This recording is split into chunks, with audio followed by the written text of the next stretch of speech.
الله الذي تساءلون به والأرحام إن الله كان عليكم رقيبا يا أيها الذين آمنوا اتقوا الله وقولوا قولا سديدا يصلح لكم أعمالكم ويغفر لكم ذنوبكم ومن يطع الله ورسوله فقد فاز فوزا عظيما أما بعد فإن خير الحديث كتاب الله وخير الهدي هدي محمد صلى الله عليه وسلم وشر الأمور محدثاتها وكل محدثة بدعة وكل بدعة ضلالة وكل ضلالة في النار أعوذ بالله من الشيطان الرجيم بسم الله الرحمن الرحيم ولقد بعثنا في كل أمة رسولا أن اعبدوا الله واجتنبوا الطاغوت ہر قسم کی حمد و ثنا بڑائی کبریائی اللہ رب العالمین کے لیے لائق اور زیبا ہے۔ بعدہ درود و سلام ہو تمام نبیوں پر، بالخصوص میرے اور آپ کے نبی احمد مجتبی محمد مصطفیٰ صلی اللہ علیہ وسلم پر۔ اللہم صلی وسلم وبارک علی نبینا محمد۔ محترم حاضرین جمعہ، ابھی خطبہ مسنہ کے بعد آپ کے روبرو سورۃ النحل سورہ نمبر 16 کی آیت نمبر 30 پر 6 پڑھا ہوں۔ اللہ رب العالمین اس آیت میں تمام انبیاء کرام کے بعثت کے مقصد کو بیان فرمایا ہے۔ اللہ تعالیٰ نے فرمایا وَلَقَدْ بَعَثْنَا فِي كُلِّ أُمَّةٍ رَسُولًا، یقیناً بلا شبہ ہم نے ہر امت میں ایک رسول بھیجا ہے۔ وہ رسول، وہ پیغمبر اپنی اپنی قوم سے کہا کرتے تھے ان اعبدوا اللہ، اللہ ہی کی عبادت کرو، واجتنبوا الطاغوت، اور طاغوت کی عبادت سے رک جاؤ۔ طاغوت کسے کہتے ہیں؟ طاغوت کہا جاتا ہے کل ما عبد من دون اللہ فهو الطاغوت، اللہ کے علاوہ جس کی بھی عبادت کی جاتی ہے، چاہے شجر کی کرو، چاہے حجر کی کرو، چاہے قبر کی کرو، چاہے مزار کی کرو، جس کی بھی عبادت اللہ کے علاوہ کی جاتی ہے وہ طاغوت ہے۔ اور طاغوت کے 5 معنی اہل علم نے بیان کیے ہیں، یہاں پہ وہ وقت نہیں ہے کہ وہ معنی آپ کو بتائیں۔ حضرات، آیت کریمہ سے معلوم ہوا کہ اسلام کی دعوت میں سب سے عظیم دعوت اللہ رب العالمین کی طرف بلانا ہے، اور اسلام کی جتنی عبادتیں ہیں ان تمام عبادتوں میں سب سے عظیم عبادت اللہ رب العالمین کی ذات پہ ایمان لانا ہے۔ اسی لیے تمام انبیاء کرام کا مشن، سب سے بڑا مشن اور سب سے پہلا مشن یہی تھا، انسانیت کو اللہ کی طرف بلانا۔ اور ہر نبی نے، ہر رسول نے، ہر پیغمبر نے جہاں بھی اللہ نے انہیں نبی بنا کے بھیجا، جس بستی کی طرف نبی بنا کے بھیجا، جس گاؤں کی طرف نبی بنا کے بھیجا، ہر نبی، ہر رسول، ہر پیغمبر اپنی اپنی قوم کو، اپنی بستی والوں کو سب سے پہلے جو دعوت پیش کیے ہیں، سب سے پہلے جس چیز کی طرف بلایا ہے اور جس چیز کو سمجھایا ہے وہ اللہ رب العالمین کی عبادت ہے۔ ہر پیغمبر نے یہی کہا ان اعبدوا اللہ، ہر رسول نے یہی کہا ان اعبدوا اللہ، ہر نبی کا نعرہ یہی تھا ان اعبدوا اللہ، کہ اے لوگو، اے انسانوں، اللہ ہی کی عبادت کرو، اس کے ساتھ کسی کو شریک نہ ٹھہراؤ، اس کے ساتھ کسی کو شریک نہ کرو۔ اور یہاں تک کہ آخری نبی محمد عربی صلی اللہ علیہ وسلم جب دنیا میں جلوہ افروز ہوئی اور آپ کے سر پر نبوت کا تاج رکھا گیا، رسالت کا تاج رکھا گیا، تو پیارے نبی صلی اللہ علیہ وسلم اپنی نبوت کا آغاز، اپنی رسالت کا آغاز جس دعوت سے کرتے ہیں وہ دعوت توحید تھی۔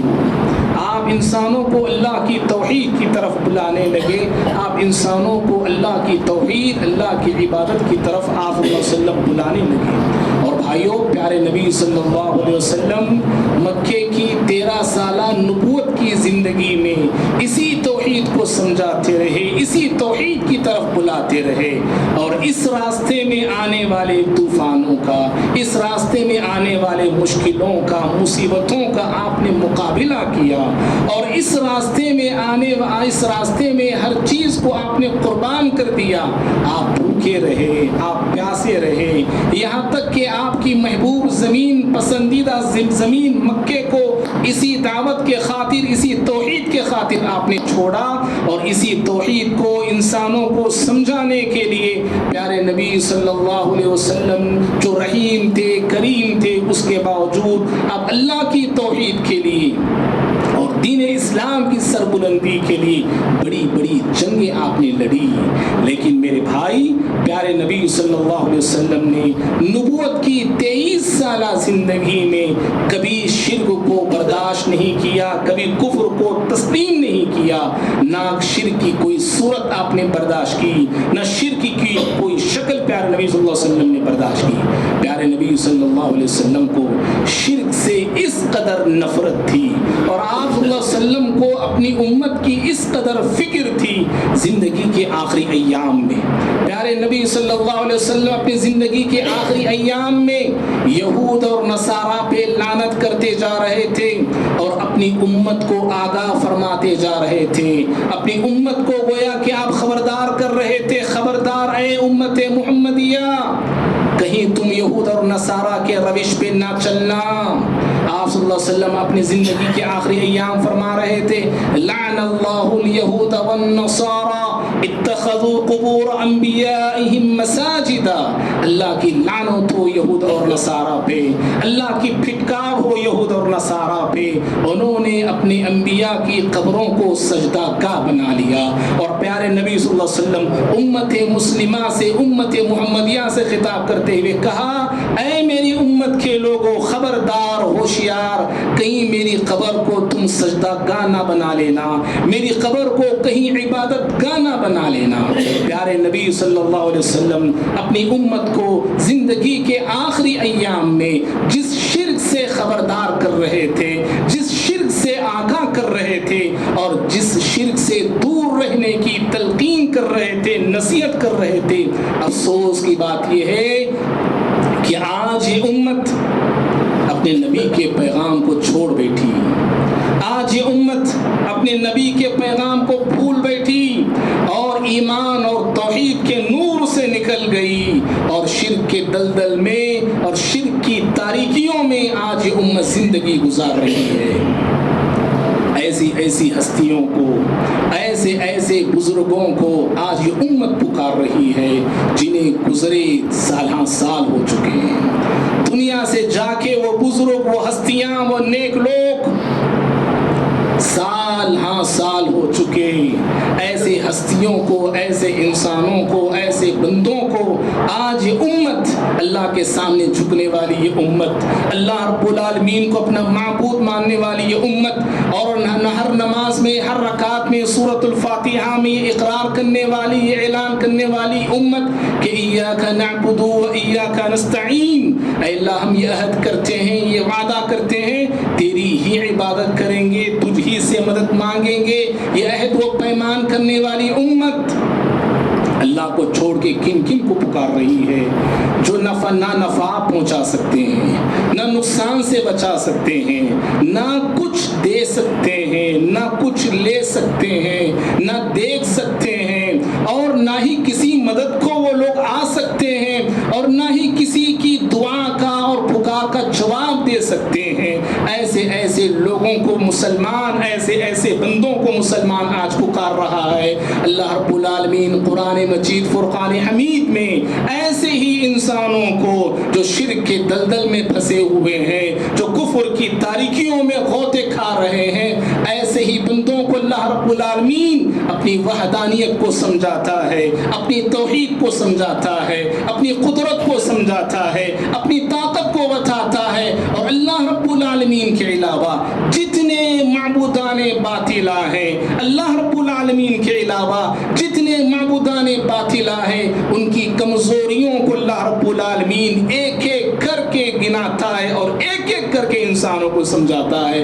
سورہ نحل سورہ نمبر 16 آیت نمبر 20 اور 20 پر 1 میں اللہ نے فرمایا والذین یدعون من دون اللہ والذین یدعون من دون اللہ لا يخلقون شیئا وهم يخلقون اموات غیر احیاء وما يشعرون ایان یبعثون. اے انسانوں، اللہ رب العالمین کتنی پیاری مثال دے رہا ہے. ہم جیسے چھوٹی عقل والے انسانوں کو اللہ تعالیٰ نے صاف صاف مثال دے کے کہا اے انسانوں، اللہ کے علاوہ جن جن کو تم پکارتے ہو، جن ہستیوں کو پکارتے ہو، جن لوگوں کو تم پکارتے ہو، لا يخلقون شیئا وهم يخلقون. سنو سنو، وہ کسی چیز کو پیدا نہیں کر سکتے، وہ کسی چیز کو پیدا نہیں کر سکتے. وهم يخلقون، بلکہ وہ خود پیدا کیے گئے ہیں. اللہ نے انہیں پیدا کیا ہے. وہ خالق نہیں، وہ مخلوق ہے. وہ معبود نہیں، وہ عابد ہے. وہ رب العالمین کے تم جیسے بندے ہیں. جیسے اللہ نے تمہیں پیدا کیا ویسے ہی اللہ نے انہیں بھی پیدا کیا ہے. پھر اللہ نے آگے کہا اموات غیر احیاء، یہ بندے ہیں. یہ کیسے بندے ہیں؟ یہ ہمیشہ رہنے والے بندے ہیں کیا؟ کہا کہ نہیں، یہ تو مردہ ہیں. یہ اموات، یہ مر چکے ہیں. غیر احیاء، یہ زندہ نہیں ہیں. یہ زندگی ان کی دنیاوی ختم ہو چکی ہے، اخروی زندگی شروع ہو گئی، برزخی زندگی شروع ہو گئی، قبر کی زندگی شروع ہو گئی. ہاں قبر میں زندہ ہیں، برزخی زندگی میں وہ زندہ ہیں. ان کی زندگی کا شعور تمہیں نہیں، ان کی زندگی کے تعلق سے تمہیں علم نہیں. وما يشعرون ایان یبعثون. اور اللہ رب العالمین نے کہا وہ لوگ اتنے بے خبر ہیں، اپنے ہی تعلق سے انہیں پتا نہیں کہ انہیں یہاں سے کب اٹھایا جانے والا ہے. وما يشعرون ایان یبعثون، انہیں پتا نہیں کہ یہاں سے کب انہیں دوبارہ اللہ رب العالمین قبروں سے اٹھانے والا ہے. اللہ رب العالمین دیکھیے کتنی صاف اور صریح انداز میں انسانوں کو سمجھایا ہے.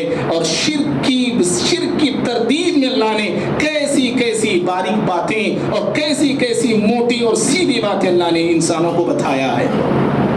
تو معزز بھائیوں، یہ امت شرک میں اس قدر مبتلا ہو گئی، آج شرک ماننے کے لیے تیار نہیں. لڑ پڑتے ہیں لوگ، جھگڑ پڑتے ہیں لوگ، اور نہ جانے ایسی دلیلیں پیش کرنے کی بتانے کی کوشش کرتے ہیں جن دلیلوں کا صحیح طور پہ اگر تجزیہ کیا جائے، جائزہ لیا جائے تو وہ دلیلیں سرے سے باطل ہیں. وہ معزز بھائیوں، توحید کسے کہتے ہیں؟ توحید کا مطلب کیا ہے؟ آواز آ رہی ہے؟ آ رہی آواز؟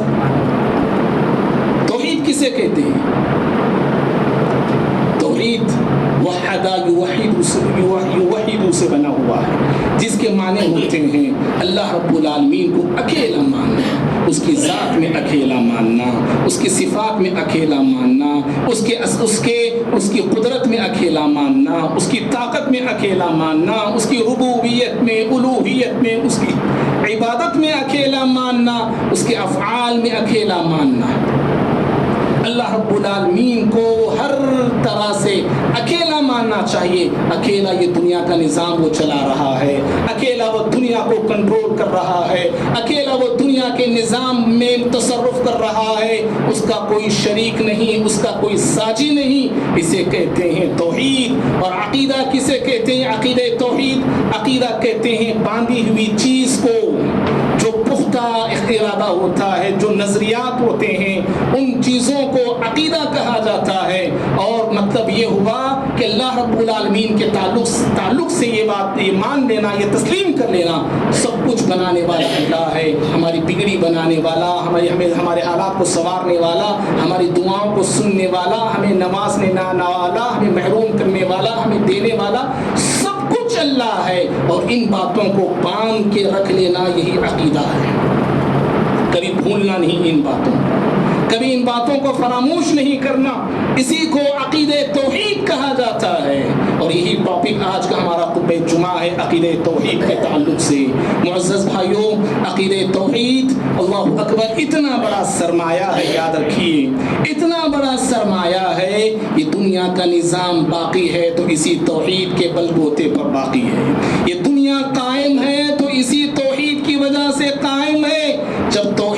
دنیا سے ختم ہو جائے گی، توحید والے دنیا سے ختم ہو جائیں گے، اور موحدین اور مومنین کا دنیا سے یہ لوگ نکل جائیں گے، اللہ رب العالمین اس کائنات کے نظام کو ختم کر کے رکھ دیتا ہے۔ پیارے نبی صلی اللہ علیہ وسلم فرماتے ہیں، صحیح مسلم کی روایت ہے، لا تقوم الساعة حتى لا يقال في الارض اللہ اللہ، جب تک زمین پر اللہ کی عبادت کرنے والا، جب تک زمین پر اللہ رب العالمین کو پکارنے والا ایک انسان بھی موجود ہے، قیامت نہیں آئے گی۔ ایک انسان بھی اللہ کا نام لینے والا زمین پر موجود ہے، بھائی تھوڑا سامنے آئیے، قیامت نہیں آئے گی۔ بلکہ قیامت کیسے لوگوں پر آتی ہے؟ قیامت آنے سے پہلے، اس دنیا کے نظام کو درہم برہم کرنے سے پہلے، اللہ رب العالمین موحدین کو اٹھا لیتے ہیں، مومنین کو اٹھا لیتے ہیں۔ اللہ کا نام لینے والا ایک ایک بندہ جہاں کہیں بھی دنیا میں ہوتا ہے، اللہ رب العالمین اس بندے کو موت دے دیتے ہیں۔ جب سارے اہل ایمان دنیا سے ختم ہو جائیں گے، حدیث میں کہا گیا اس وقت ایسے لوگ ہوتے، ترمذی کی روایت ہے، شرار الناس، انسانوں میں بدترین قسم کے لوگ باقی رہیں گے، شریر قسم کے لوگ باقی رہیں گے، اور ایسے بدترین لوگوں پر اللہ رب العالمین قیامت کو برپا کرے گا۔ تو معلوم یہ ہوا بھائیو، دنیا کا نظام باقی ہے تو عقیدے توحید کے بل بوتے پر باقی ہے۔ توحید ختم دنیا سے، موحدین ختم دنیا سے، یہ دنیا کا نظام بھی ختم ہو جائے گا، یہ دنیا بھی فنا ہو جائے گی۔ معزز بھائیو، عقیدہ توحید کامیابی اور نجات کا راستہ ہے، جسے اپنا کر اور جس پر عمل کر کے ہم تمام دنیا میں بھی کامیاب ہو سکتے ہیں، ہم تمام آخرت میں بھی کامیاب ہو سکتے ہیں۔ دنیا میں کامیابی اسی عقیدے سے مجھے آپ کو ملنے والی ہے، اور اخروی کامیابی اسی عقیدہ توحید کی وجہ سے ملنے والی ہے۔ پیارے نبی صلی اللہ علیہ وسلم مکے میں صفا نامی پہاڑی پر کھڑے ہو گئے، اور مکے والوں کو آپ نے آواز دی، مکے والوں کو آپ نے جمع کیا، اور جب مکے کے سارے لوگ اکٹھا ہو گئے، جمع ہو گئے، تو پیارے نبی صلی اللہ علیہ وسلم سارے مکے والوں سے مخاطب ہو کر کہا، یا ایھا الناس قولوا لا الہ الا اللہ تفلحون تملک العرب والعجم۔ آپ نے کہا کہ اے انسانوں، اے شرک اور کفر میں پھنسے ہوئے لوگوں، اے اللہ رب العالمین سے ناواقف لوگوں، اے اللہ رب العالمین کی طاقت اور قوت کو نہ جاننے والے لوگوں، قولوا لا الہ الا اللہ، لا الہ الا اللہ پڑھ لو، لا الہ الا اللہ کہہ لو، اور لا الہ الا اللہ کا اقرار کر لو، تفلحون، کامیاب ہو جاؤ گے۔ اور کامیابی کیسے ملے گی، کس طرح کی ملے گی؟ کہا تملک العرب والعجم، عرب کے بھی مالک بنو گے، عجم کے بھی مالک بنو گے، عرب بھی تمہارا ہوگا، عجم بھی تمہارا ہوگا۔ اور اسی عقیدے کو لیے، اسی عقیدے کو سینے میں بسائے اللہ کے نبی محمد رسول اللہ صلی اللہ علیہ وسلم کے صحابہ کرام دنیا میں چھاتے چلے گئے، دنیا میں پھیلتے چلے گئے، اور ایمانی طاقت کے بل بوتے پر، عقیدہ توحید کی طاقت کے بل بوتے پر میدان جنگ میں اتر پڑے، تو دنیا کی بڑی بڑی طاقتیں صحابہ کی ایمانی طاقت کے سامنے پاش پاش ہو کے رہ گئی، صحابہ کی ایمان اور توحید کی طاقت کے سامنے ریزہ ریزہ ہو کے رہ گئی، اور صحابہ کی ایمانی اور توحید کی طاقت کا مقابلہ دنیا کی کوئی طاقت کر نہ سکی۔ حضرات صحابہ کرام رضوان اللہ تعالی علیہم اجمعین ٹوٹی پھوٹی تلواروں سے اپنے دور کے بڑی بڑی سلطنتوں کو، اپنے دور کے بڑے بڑے حکومتوں کو حضرات صحابہ کرام نے شکست دیا۔ ایران کو شکست دیا جو اس زمانے کا سپر پاور ملک تھا، روم کو شکست دیا جو اس زمانے کا سپر پاور ملک تھا، اور مصر کو فتح کیا، افریقہ کو فتح کیا، اندلس کو فتح کیا، قسطنطنیہ کو فتح کیا، فلسطین کو فتح کیا، یمن کو فتح کیا، ملک شام کو فتح کیا، آذربائیجان کو فتح کیا۔ اللہ کے بندوں، کتنے ہی ایسے شہر، کتنے ہی ایسی بستیاں، اور کتنے ہی ایسے ملک حضرات صحابہ کرام فتح کرتے چلے گئے، اور جہاں جہاں گئے، جہاں جہاں پہنچے، دنیا دنیا کا کوئی ملک انہیں روک نہیں سکا، دنیا کی کوئی طاقت ان کے بڑھتے ہوئے قدموں کو روک نہ سکی۔ یہ جہاں جاتے فتح کر کے لوٹ آیا کرتے تھے، یہ جہاں جاتے فتح ان کے قدم چوما کرتی تھی، اور کامیابی سے یہ ہمکنار ہوتے چلے گئے۔ یہ دنیا کی کامیابی اسی عقیدہ توحید کے بل بوتے پر مجھے آپ کو مل سکتی ہے، اور اللہ کے بندو آخرت کی کامیابی اسی عقیدہ توحید سے ہو سکتی ہے، اور آخرت میں میں اور آپ کامیاب ہو سکتے ہیں، بخشے جا سکتے ہیں، معاف کیے جا سکتے ہیں، اللہ کی رحمت کو پا سکتے ہیں، اور اللہ رب العالمین کی مغفرت کے حقدار بن سکتے ہیں۔ اسی عقیدہ توحید کے بل بوتے پر اللہ کی رحمت اور مغفرت کے حقدار ہو سکتے ہیں۔ ہم گنہگار ہو سکتے ہیں، ہم خطا کار ہو سکتے ہیں، ہم سیاہ کار ہو سکتے ہیں، ہم بدکار ہو سکتے ہیں اللہ کے بندوں، لیکن اللہ رب العالمین ہمارے گناہوں کو معاف کر سکتا ہے۔ اللہ نے چاہا تو ہمارے گناہ بخشے جا سکتے ہیں اس کی چاہت پر، لیکن توحید ہو بڑے بڑے پاپی بخشے جا سکتے ہیں، توحید ہو بڑے بڑے گنہگار بخشے جا سکتے ہیں، توحید نہیں بڑی بڑی نیکیاں ہیں، نیکیاں بھی نیکوکار انسان بھی جہنم کے حوالے ہو کے رہ جائے گا۔ توحید یہ ہماری آخرت کی حفاظت کا ذریعہ ہے، یہ توحید ہماری آخرت کو بنانے کی دولت ہے، یہ توحید یہ ہماری آخرت کو سنوارنے کی چابی ہے، کیس ہے، لاک ہے۔ یہ اگر اس کو چھوڑا جائے انسان کے ہاتھ سے دنیا بھی چلی جاتی ہے، وہ دنیا میں بھی ذلیل ہوتا ہے، وہ دنیا میں بھی رسوا ہوتا ہے، جیسے ہم تمام لاکھوں میں کروڑوں میں انڈیا میں ہو کر آج ذلت کی زندگی جینے پہ مجبور ہیں۔ کیوں؟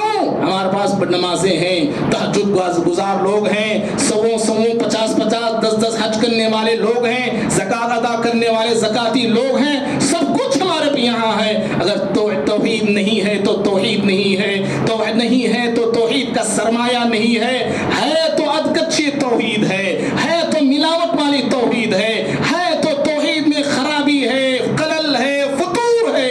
ایسی توحید اللہ رب العالمین کے پاس قبول نہیں ہوتی ہے، کیونکہ وہ اللہ تعالیٰ وہ رب العالمین ہے، وہ سبحان ہے، وہ پیور چیزیں قبول کرتا ہے، وہ پیور چیزیں وہ پسند کرتا ہے۔ اسی لیے سورۃ الاخلاص پڑھیے، قل هو اللہ احد، سورہ کا نام سورۃ الاخلاص ہے۔ وہ پیور پسند کرتا ہے، اس کی ذات بے عیب ہے، بے عیب چیزوں ہی کو پسند کرتا ہے۔ آخرت کی کامیابی اسی توحید کے بل بوتے پر مجھے آپ کو نصیب ہو سکتی ہے۔ پیارے اللہ رب العالمین قرآن میں فرماتا ہے، سورہ مائدہ سورہ نمبر 5 آیت نمبر 119 ہے، اللہ تعالیٰ کا فرماتا ہے خود، قال اللہ یوم ینفع هذا یوم ینفع الصادقین صدقهم۔ غور سے سنی اس آیت کو، اللہ رب العالمین فرماتا ہے آج کے دن، یعنی کہ قیامت کے روز، آج کے دن سچے لوگوں کو ان کی سچائی نفع دے گی۔ کیا کہا اللہ نے؟ هذا یوم ینفع الصادقین صدقهم، قیامت کے روز میدان محشر میں سچے لوگوں کو ان کی سچائی کام آئے گی۔ حضرت عبداللہ بن عباس رضی اللہ تعالی عنہما اس آیت کی تفسیر میں فرماتے ہیں، یوم ینفع الموحدین توحیدہم، اس آیت کی تفسیر وہ کرتے ہیں، وہ سچے لوگوں کی سچائی قیامت کے روز کام آئے گی۔ کیا مطلب ہے اس کا؟ حضرت عبداللہ بن عباس رضی اللہ تعالی عنہما فرماتے ہیں، توحید والوں کی توحید آخرت میں کام آئے گی۔ جو موحد ہوتا ہے، اللہ ہی کی عبادت کرنے والا ہوتا ہے، اللہ کے در کو چھوڑ کے کہیں اور جھکتا نہیں ہے، اللہ کے در کو چھوڑ کے کہیں اور جا کے مانگتا نہیں ہے، ایسے بندے جو موحد ہوتے ہیں، پکے سچے اچھے مومن ہوتے ہیں، ایسے بندوں کی توحید اور ایسے بندوں کا ایمان کل قیامت کے روز کام آنے والا ہے۔ بخاری کی روایت ہے، امام بخاری کتاب العلم اس حدیث کو لاتے ہیں، حضرت ابو ہریرہ رضی اللہ تعالیٰ عنہ فرماتے ہیں کہ جہاں انسان نفسا نفسی میں ڈوبا ہوا ہوگا، پسینے میں ہر شخص بھیگا ہوا ہوگا، اور ہر انسان اپنی فکر میں کھویا ہوا رہتا ہے، کسی مددگار کی تلاش میں ہر انسان رہتا ہے، کوئی آئے اس مصیبت سے ہمیں نجات دے دیں، کوئی آئے اس مصیبت سے ہمیں چھٹکارا دے دیں۔ اس وقت پیارے نبی صلی اللہ علیہ وسلم اللہ رب العالمین کے حکم سے ان گنہگار لوگوں کے حق میں سفارش کریں گے، اور کن لوگوں کے لیے سفارش کریں گے؟ حضرت ابو ہریرہ رضی اللہ عنہ پیارے نبی صلی اللہ علیہ وسلم سے سوال کرتے ہیں، من اسعد الناس بشفاعتک یوم القیامہ، اے اللہ کے نبی صلی اللہ علیہ وسلم ذرا مجھے بتائیے آپ کی شفاعت سے سب سے زیادہ سعادت کسے ملے گی؟ آپ کی شفاعت سے سب سے زیادہ فائدہ کسے ملے گا؟ کون آپ کی شفاعت کے حقدار ہیں؟ آپ کن لوگوں کے حق میں سفارش کرنے والے ہیں؟ تو پیارے نبی صلی اللہ علیہ وسلم حضرت ابو ہریرہ رضی اللہ تعالیٰ عنہ سے فرمانے لگے لقد ظننت یا ابا ہریرہ ان يسألني عن هذا الحدیث، ابو ہریرہ میں جانتا تھا اس حدیث کے تعلق سے سب سے پہلے تم ہی پوچھو گے، مجھے معلوم تھا تم ہی پوچھو گے، لما رأيت من حرصك على الحدیث، اس لیے کہ میں تمہارے اندر حدیث کو سیکھنے کا شوق دیکھ رہا ہوں، حدیث کو سننے کا ذوق دیکھ رہا ہوں، اور حدیثوں کو یاد کرنے کی حرص میں تمہارے اندر دیکھ رہا ہوں۔ بھائیو پتہ چلا علم کے لیے شوق ہونا چاہیے، علم کے لیے ذوق ہونا چاہیے، علم کے لیے حرص ہونی چاہیے۔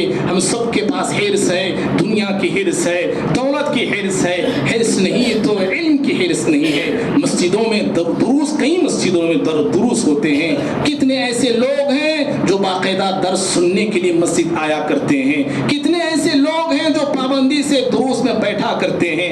شوق ہمارا مر چکا ہے، شوق ہمارا مردہ ہو چکا ہے۔ ہاں شوق ہے تو بس یوٹیوب میں دیکھ لینے کا شوق ہے، سنے انسنی کر دیے، اس طرح کا شوق لوگوں کے اندر آیا ہوا ہے۔ بہرحال پیارے نبی صلی اللہ علیہ وسلم نے کہا ابو ہریرہ میں جانتا تھا تم ہی یہ سب سے پہلے سوال کرو گے، اور سنو اسعد الناس بشفاعتی یوم القیامہ من قال لا الہ الا اللہ خالصا من قلبہ او نفسہ، قیامت کے روز میری شفاعت اس بندے کے حق میں فائدہ مند ہوگی جو انسان صدق دل سے، سچے دل سے لا الہ الا اللہ کا اقرار کیا ہوگا اور لا الہ الا اللہ کے مطابق زندگی گزاری ہوگی۔ میرے بھائیوں، ہم سارے کے سارے لا الہ الا اللہ کو ماننے والے، کہنے والے، پڑھنے والے ضرور ہیں، لیکن لا الہ الا اللہ کا تقاضا کیا ہے؟ لا الہ الا اللہ، اللہ کے سوا کوئی معبود نہیں، یہ ہم سے کیا مطالبہ کرتا ہے؟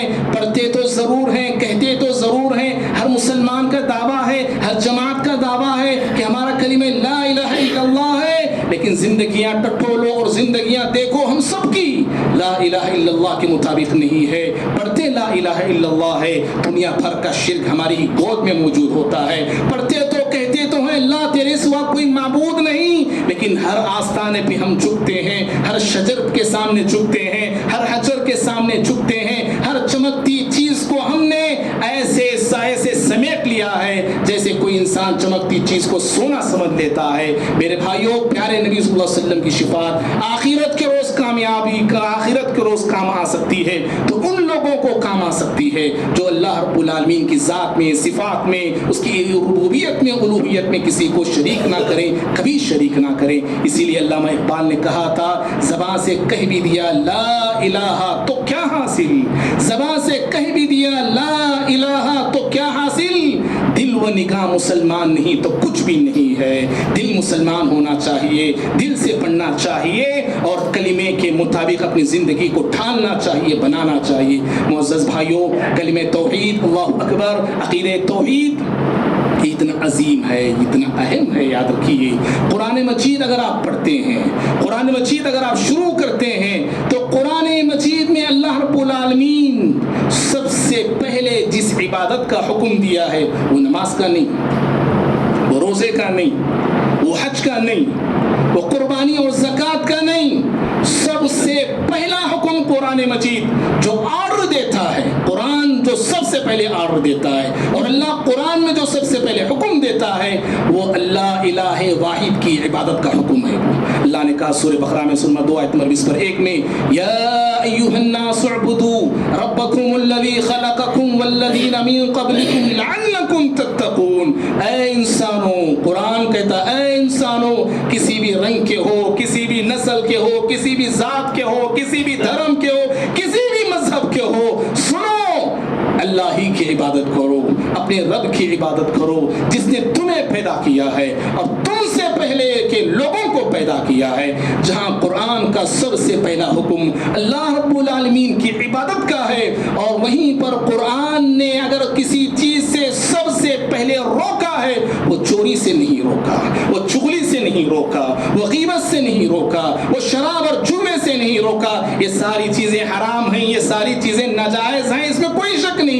لیکن سب سے پہلے قرآن اور اللہ رب العالمین قرآن میں کسی چیز سے روکا ہے، منع کیا ہے تو شرک ہے وہ. اسی آیت کے دوسری آیت نمبر 22 میں اللہ نے کہا فَلَا تَجْعَلُوا لِلَّهِ أَنْدَادًا وَأَنْتُمْ تَعْلَمُونَ. اللہ رب العالمین کے لیے کسی کو شریک نہ بناؤ، اللہ رب العالمین کے لیے کسی کو شریک نہ ٹھہراؤ. تو قرآن کا سب سے پہلا حکم توحید ہے، اور قرآن نے سب سے پہلے منع کیا تو شرک سے منع کیا ہے. حضرات یہ بڑا لمبا ٹاپک ہے، یہ اپنی بات کو میں سمیٹتے ہوئے آخر میں آتا ہوں. میں یاد رہے توحید ہر انسان، ہر شخص، میں آپ، اس توحید سے ہر انسان کا رشتہ ہے، دلی طور پہ رشتہ ہے، فطری طور پہ رشتہ ہے. یہ ایک ایسی دولت ہے جب انسان دنیا میں آتا ہے اسی توحید کو لے کے آتا ہے، اسی توحید پہ پیدا ہوتا ہے، اسی فطرت پہ پیدا ہوتا ہے، اسی اسلام پہ پیدا ہوتا ہے. بخاری کی روایت ہے، پیارے نبی صلی اللہ علیہ وسلم فرماتے ہیں کل مولود یولد علی الفطرہ فابواہ یحودانہ او ینصرانہ او یمجسانہ. پیارے نبی صلی اللہ علیہ وسلم فرماتے ہیں دنیا میں آنے والا ہر بچہ، دنیا میں آنے والا ہر انسان فطرت پہ آتا ہے. کون سی فطرت پہ؟ یہی توحید کی فطرت ہے. ہر انسان کے اندر اللہ نے یہ بات کو ڈال دیا، رکھ دیا، اور ہر انسان کا جی اور دل یہی کہتا ہے اس کائنات کا کوئی خالق ہے، اس کائنات کا کوئی مالک ہے، ہم سب کا رازق کوئی ہے، اس دنیا کو چلانے والی ذات کوئی ہے.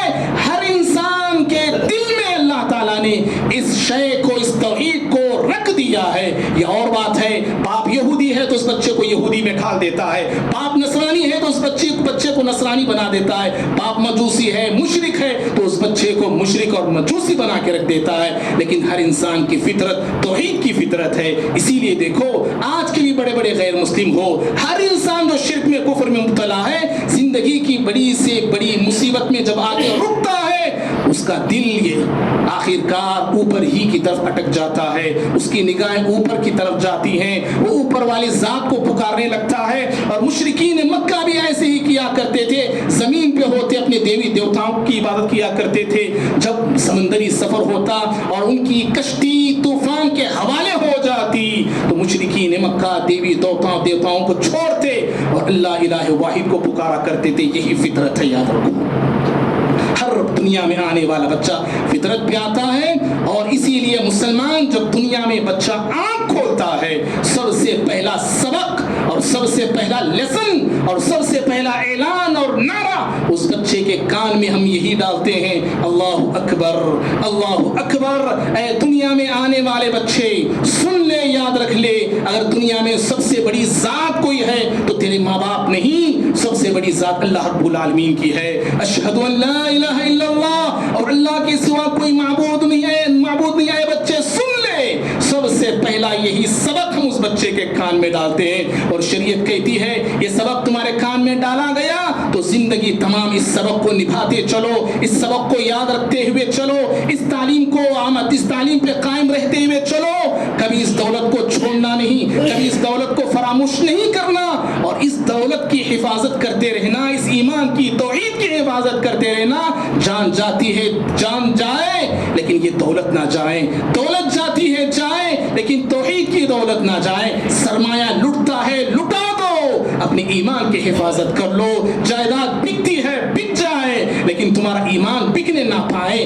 شریعت قدم قدم پہ مجھے یہ تعلیم دیتی ہے اور کہتی ہے کہ اس دولت کی حفاظت کرتے رہو یہاں تک کہ تمہیں موت نہ آ جائے. وَلَا تَمُوتُنَّ إِلَّا وَأَنْتُمْ مُسْلِمُونَ. نہ جاؤ تم اللہ کے پاس اس حالت میں کہ مسلمان رہو، موحد رہو، مومن رہو. مومن ہو کے دنیا سے جاؤ، مسلمان بن کے دنیا سے جاؤ، موحد ہو کے اللہ رب العالمین سے ملاقات کرو. اسی لیے پیارے نبی صلی اللہ علیہ وسلم فرماتے ہیں جب انسان زندگی تمام توحید کو نبھاتے ہوئے چلتا ہے، توحید کی حفاظت کرتے ہوئے چلتا ہے، جب آخری اس کے لمحات ہیں زندگی کے، آخری وقت ہے اس کی زندگی کا، دنیاوی سفر ختم ہو رہا ہو اور آخرت کا سفر شروع ہو رہا ہو، دنیاوی سفر ختم ہو رہا ہو اور آخرت کا سفر شروع ہو رہا ہو، تو پیارے نبی صلی اللہ علیہ وسلم فرماتے ہیں یہ بندہ دنیا میں زندگی تمام اس توحید کی حفاظت کرتا رہا، اب آنکھیں اس کی بند ہونے والی ہیں، اب یہ سفر آخرت پہ روانہ ہونے والا ہے.